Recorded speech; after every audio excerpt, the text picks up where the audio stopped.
Rob Tell on the track. Hop in the whip and I hit these switches. See that chrome suspension.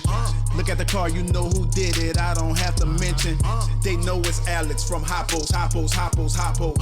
Custom work come from Hoppos. I'm Rob Tell of 504. For anybody that gotta know, Alex stay with fresh content and he keep it coming like a slideshow. Never cut corners far as I know, but he cut metal with his eyes closed. Control arms, reinforced frames still.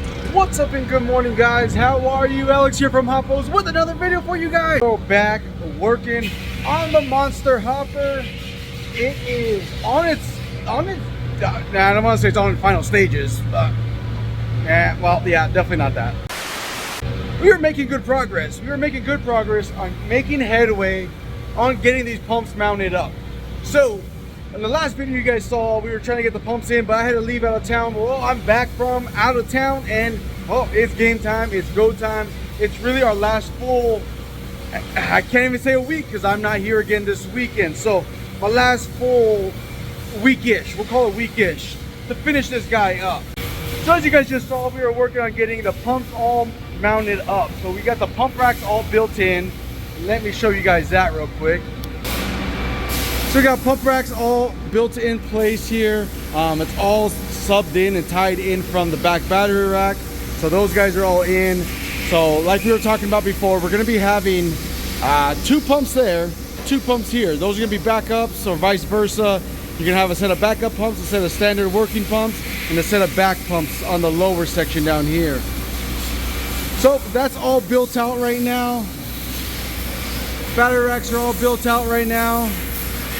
Now, time to get these bad boys in. We got everything painted up using my newest favorite paint, Steal It.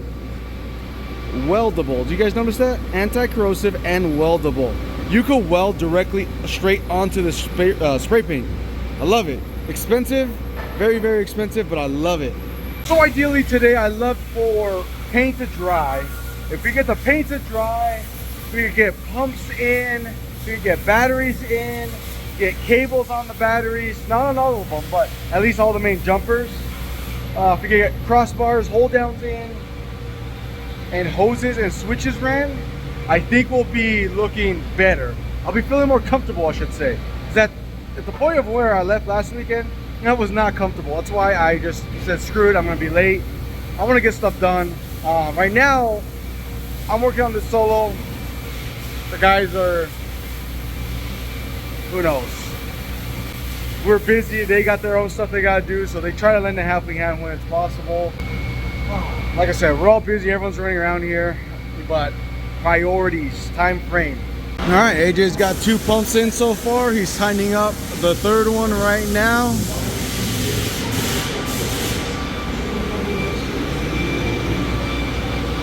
And fourth one is sitting right over there. That will be tightened up very shortly. Then the rest of the things will be tightened up and we'll get those guys in here. So far it's looking good.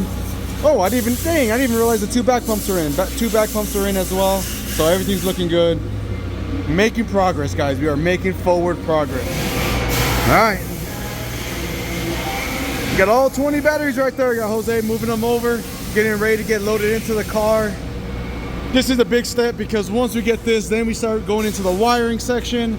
Once we get wiring, and then we get all the extra solenoids in and extra plumbing and extra hoses. And this is just a huge step forward.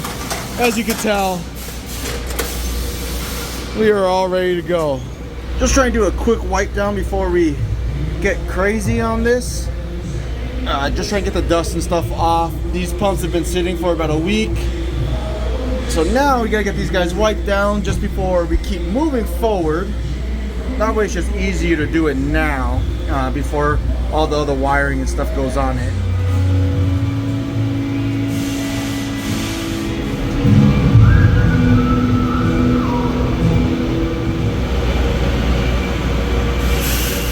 Been the story of my whole freaking week. All right, we're gonna try to get these hoses hooked up. These are rear hoses.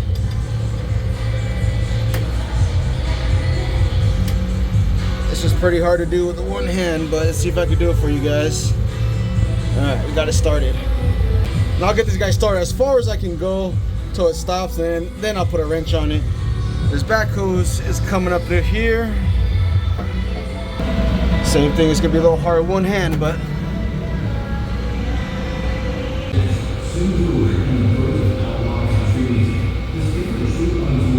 alright, what's the Loctite trick? To apply it on the threads, but also in the hole at the same time. So you got all the way coated, and then if you swing around here, put a little bit, put it on the threads, so it makes a proper seal. You don't have to worry about any leaks. There you go.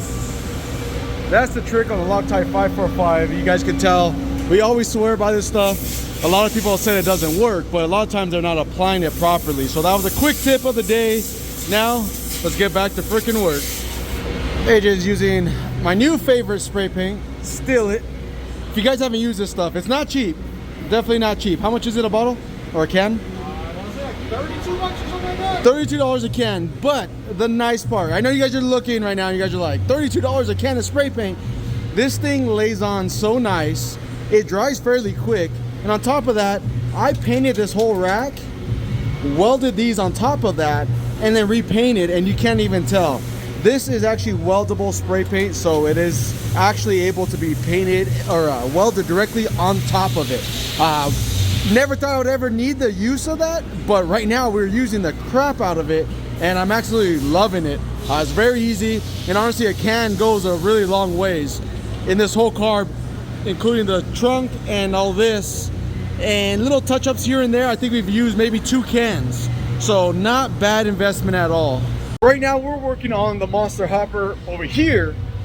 At the same time, we have guys down in the graveyard searching for parts for the Monster Hopper right now too, because we actually don't have time to go and have a whole driveline made.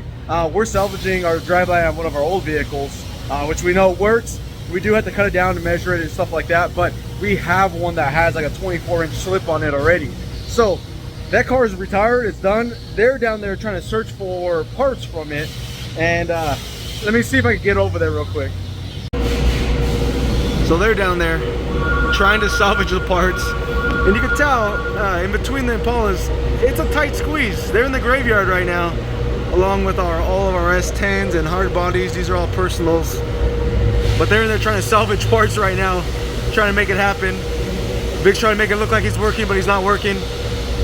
Hey Vic, why aren't you down there? Oh, he got part of it out, part of the drive shaft out.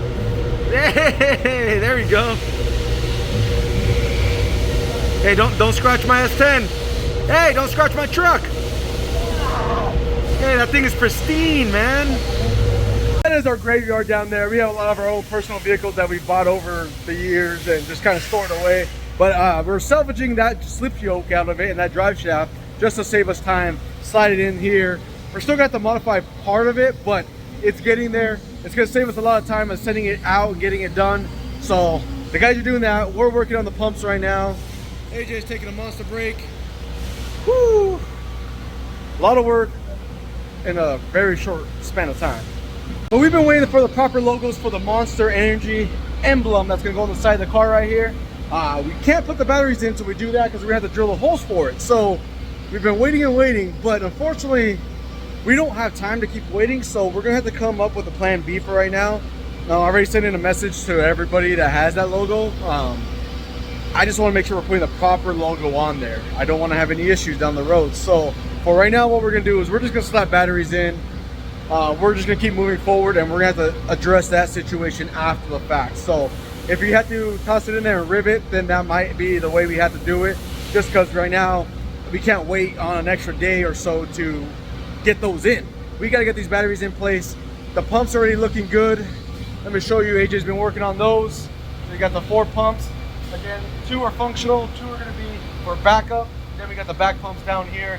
He's getting all the fittings tightened up right now, and our next step is going to be batteries. So let's get those in. Let's break our back on these super heavy Odysseys.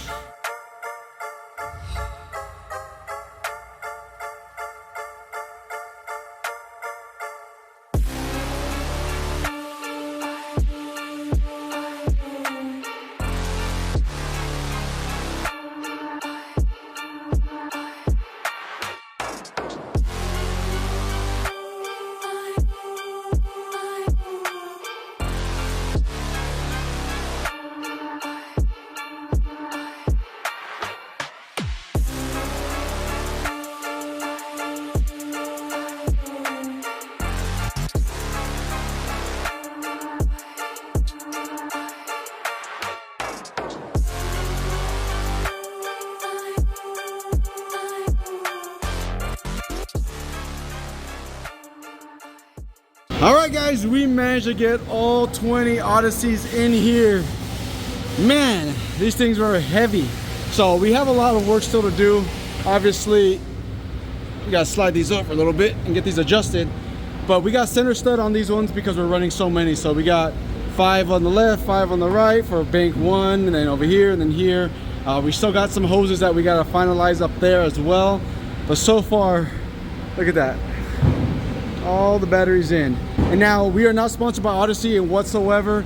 We are wanting to use these because of the extra cranking amps and because of the extra weight these carry. These are, what were the weight difference?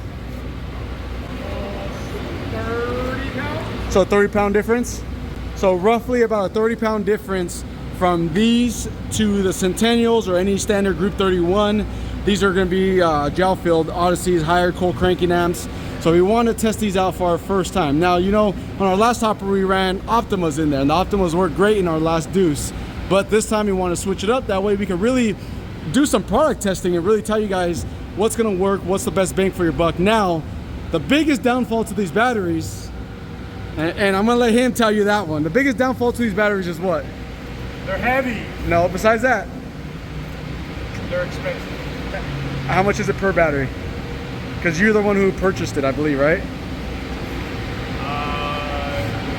Like $700 a battery. Is it really 700 per? We'll get you exact number right now. He's gonna look it up exactly what we paid for these.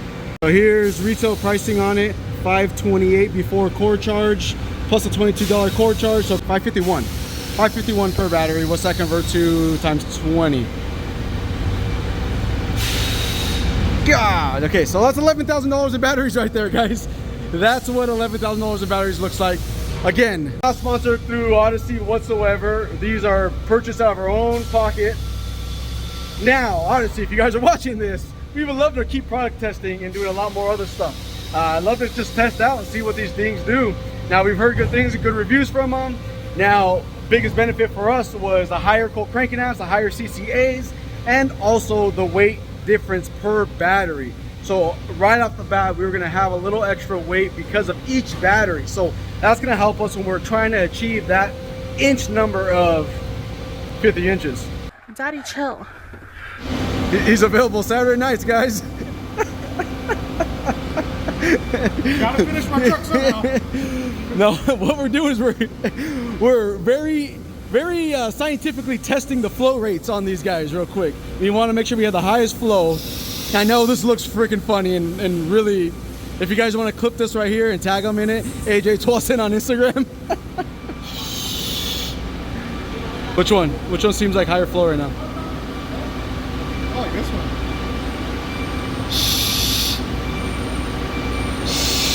That one sounds like higher flow. Yeah. But you could also check and measure the hole, the orifice. You could get a pair of calipers in there if you really want to get that technical. That looked funny. I know that looked really funny, but we were actually really checking flow rate because sometimes most of the cars art doesn't really like slowdowns on a hopper, especially on the front, no slowdown. But in this case, we want to be able to tune and fine tune this thing like very perfect, exactly to what he likes and his liking. So we were going to put an optional slowdown in there with the option to remove it if we want to very easily. Now, I personally think he's going to take it out because I kind of know him and I know the way he is. But right now, his train of thought is he's thinking that he wants it. But we will see in the end, I guess. Right now, I'm filming a lot for you guys because I am tired of carrying these batteries and my arm is shaking because it's so pumped carrying these things. Oh, we didn't get a weight difference. What was the final weight on each one? So right here, you're looking at 77.8 pounds per battery. So 77.8 pounds per each one of these orange tops right here. And combined total weight with 20 batteries comes out to 1556. So that's a huge difference on battery weight compared to a standard Group 31. So that is a big difference and also a main reason why we chose these ones. We wanted to really test them, we really do. Right here, this is a total cost. Holy crap. So he just did $11,000, which is the total cost of those batteries, divided by $120, which is the cost of our standard Group 31. You could have bought 91 batteries from us. Holy crap. Dude, that is so sad to see that. Kind of depressing, that's a huge cost difference. Huge cost difference.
If you find them, big flat washer, lock washer.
Things are getting serious and the oil's coming out. We're getting pretty dang close. Now, right now we're gonna get the back pumps filled up. We got solenoids in. They've been working on getting all that in. They're getting the dumps and slowdowns all hooked up on the pistons. The back pump's already all plumbed up right now. The biggest thing we gotta worry about is once we get power ran up here, then this whole setup becomes live. So we wanna avoid that. So we're trying to get everything done prior to having to run power in yet, just because, you know, once power comes in, then all this becomes live right here.